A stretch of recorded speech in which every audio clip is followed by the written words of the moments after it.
I went into Shoulda Coulda Woulda by Dwight Allen O'Neal. Like really, really excited to read this. I was like really looking forward to reading it. I was like, it's gonna be a small read, but I feel like it's gonna be a small read that's gonna pack a punch. I knew about him since like the early 2000s and stuff. He has a web series called Christopher Street. It's like in the early days of like YouTube, with the days of like Awkward Black Girl. He is a gay celebrity. He says that on the book, and it is a word attached to him, gay celebrity. It's just like such a big deal in on the New York social scene. So I'm like going into this book, I'm looking forward to like stories like that about like him being on the New York social scene, like just his experiences, his friends, his family, and all that stuff. So I was just like excited to read all about that, and then also learn about what he learned from some of his experiences, from some of his stories that he'll tell in here.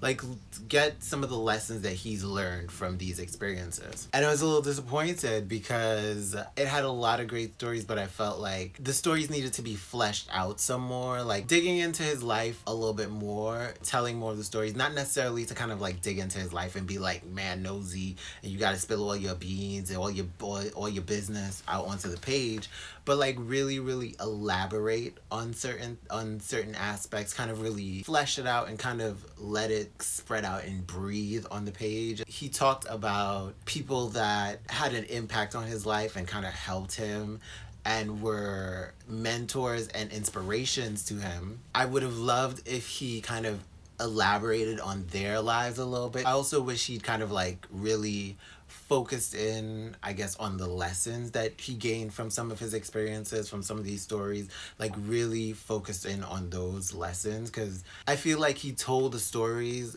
and we're kind of supposed to get the lessons out of it, but it wasn't really clear what the lesson was for us to kind of glean from it that he got from it. I just felt like it could have been better. I do think one of the major things that this book needed was like an editor. I don't know if it's a copy editor or a line editor, but an editor that would really, because I know he said at the end that he had an editor, but I really wish he'd had like an editor that was even more like stringent. One that when they read over these chapters, they would go in and be like, yo, this is great, but like you kind of got to go back in and flesh this out a little bit more, really flesh it out, kind of really dig deep and get like a little bit more out there, make this book a little bit juicier. I don't need it to be like 400 pages of telling all your life and kind of dragging out stories, but really just kind of giving us, this is what I should have done in this situation, and this is what I learned from this situation, and this is how it made me to this day, this is how it made me stronger to this day.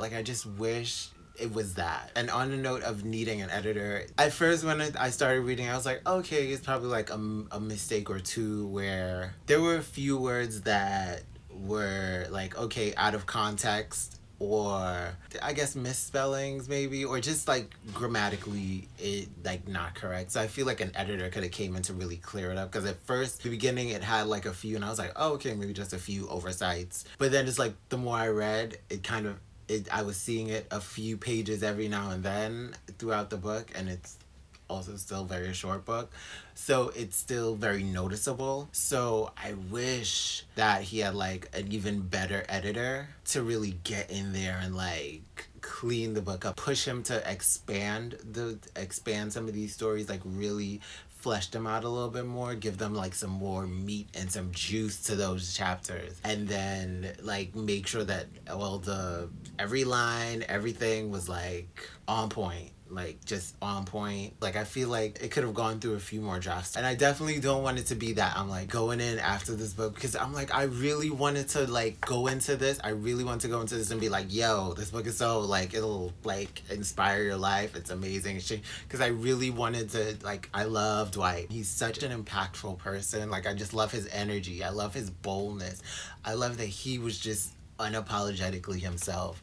And there were moments, I will say, in this book when you read it, there was like moments of him being, showing like his vulnerability, but I do still think it's worth reading because he had some really good stories in here still, like especially coming down to the end, because I think like the last two stories I was like super hooked. There was the one with his like ex that he had to take to a psychiatric facility. That story was interesting.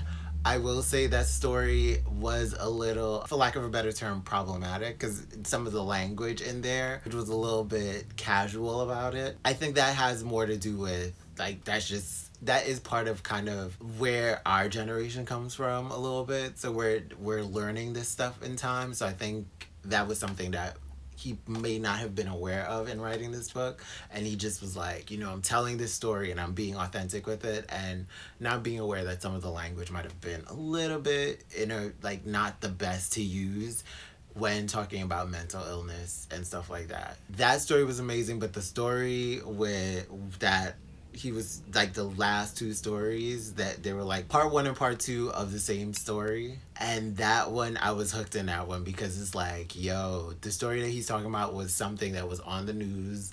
And I'm like, yo, I remember this story. I remember this story being on the news and people talking about it and people talking about this situation. And after like reading that part, I was like, I had to go Google it. And I was like, yo, everything he talked about in this book is basically what happened in real life. He changed names and he changed a lot of things, but a lot of the context clues that he put in, they really linked up to what happened in real life. And I was just like, yo, that story, juicy. That was a juicy story. That was a cute story. Like, oh my gosh, I'm here for it. But I will say that as much as I enjoyed that story, I also kind of felt like it was going to come out with like, this is something that I learned from my experience, and I didn't really get the lesson from the experience. In going into reading this, that was the promise of the book, especially since he also has a podcast called Shoulda Coulda Woulda, and I've listened to it, and a lot of the stories he tells in there and kind of like how he talks about these stories, he gives lessons to his stories and his experiences that that kind of was part of my expectation going into this book, that I was going to like get a really good story, but there was going to be like this like this gem that was going to be dropped right after the story, and I really didn't get that out of the book that I did get out of the podcast, that I feel like I was getting out of the podcast. Like, I was getting really good stories, but I was also getting life lessons and gems from his